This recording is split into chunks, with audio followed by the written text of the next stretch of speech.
All right, I'm with my brother here. We're off to see the new David Cronenberg film, Crimes of the Future.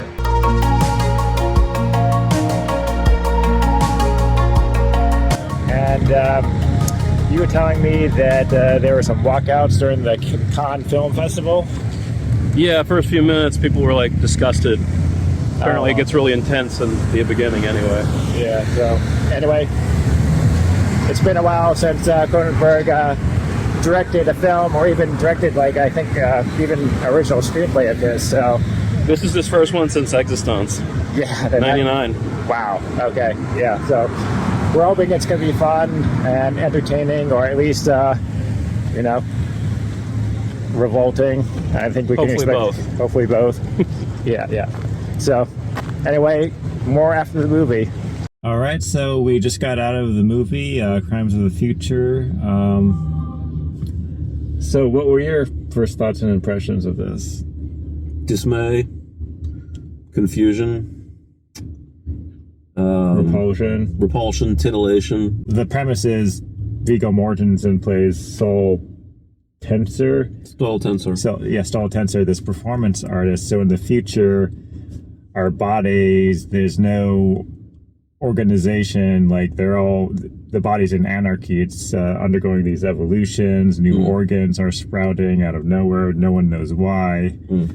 Mortensen's character can't even eat. He needs a whole apparatus to help him eat. We can't feel pain anymore, or only in our sleep. Apparently, these characters, people in this world, can only feel pain in their sleep, which is to say they don't feel it anymore. Hence all those scenes where people are performing ad hoc surgeries on each other and their partners as a form of the new sex.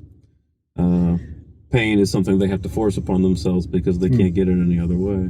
I think there's already so much, let's say, on the internet and so on, of what alternate forms of sex and sex that doesn't involve intercourse, and it's a sort of a search for a different kind of eroticism that is maybe exotic.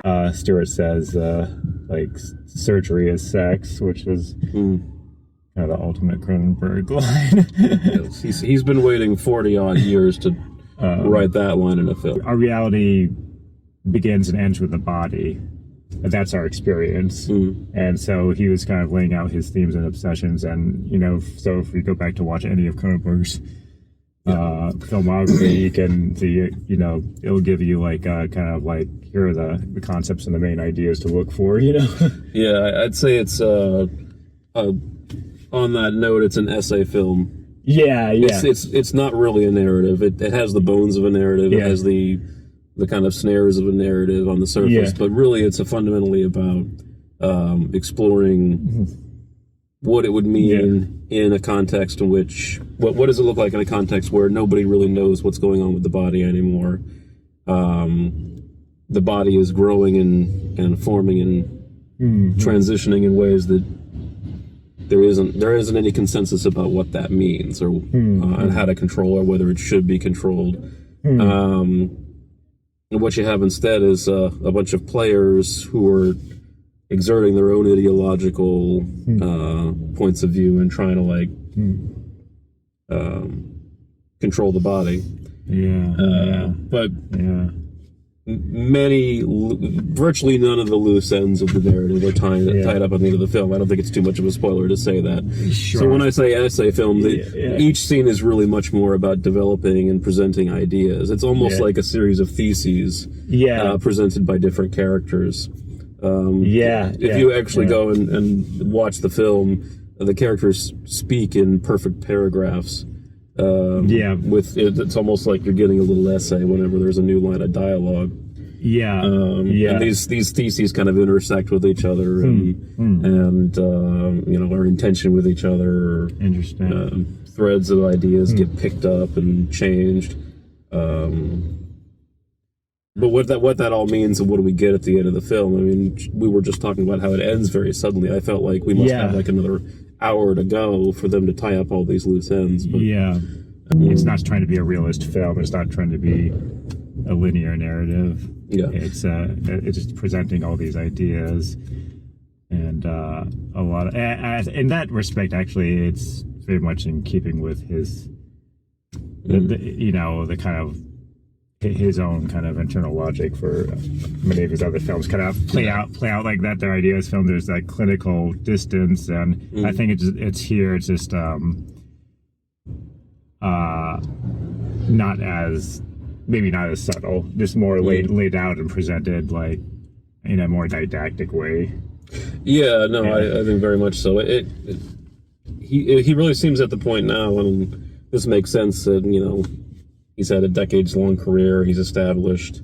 He seems to be at the point in this movie where he's perfectly fine just exploring these ideas. He doesn't feel the burden of having to like create and fashion a beginning, middle, end narrative that presents narrative threads, ties them up.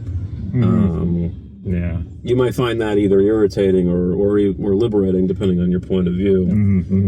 I actually don't know where I fall, which is why I say I'd have to see it again. But I didn't think it was. I didn't find myself becoming impatient or bored at any point in the film. So I think that speaks well for it in my first viewing. And actually, when I got out of the theater, I realized the film's about 2 hours. So it's not a short film, but it doesn't really feel that long. It doesn't. No, it doesn't. I didn't feel its length at all. But then again, that's why I felt abrupt. It felt like there was more to tell, but there was another third act that it was setting up for. It didn't happen. I'm not certain about much of anything in the movie in terms of the plot or the story. One thing I can say: gorgeous cinematography, beautiful lighting. Oh yeah. The staging and the setting.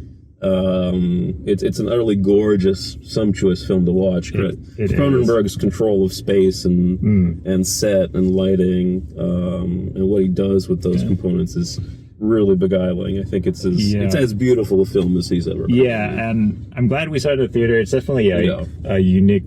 He creates unique experiences for his audience that you won't get with any kind of other filmmaker out there. If you want a more kind of concept-driven film that has beautiful design and is unlike anything else you're going to see, then this would be a great one for if you had a bunch of film nerd friends, get them together, you watch this together, and then you maybe eat some edibles. Yeah, absolutely. Smoke a little weed, but and then have this really intense kind of circuitous, wavy, labyrinthine conversation about the film, either afterwards or as you're watching it. I think you'd have a lot of fun doing that. Well worth the price of admission, though. Often with films, you have expectations that this is how it's gonna play out, and often plays out that way. This is a film that I had no idea what was gonna happen, and so it was in that way. It's nice to have an experience like that. That's you come in with zero expectations, and that the filmmaker is given it the creative freedom to make something that it's just not a pure cash grab. So absolutely. Well, you can tell it's a fairly low budget film. If I had to guess, I'd say most of the money was spent on the cast. But all right. Well, that's our out of theater reaction, and two weirdly metamorphosed thumbs up. Weirdly metamorphosed thumbs up. So I think that makes sense if you're a Cronenberg. If that makes take that as you will.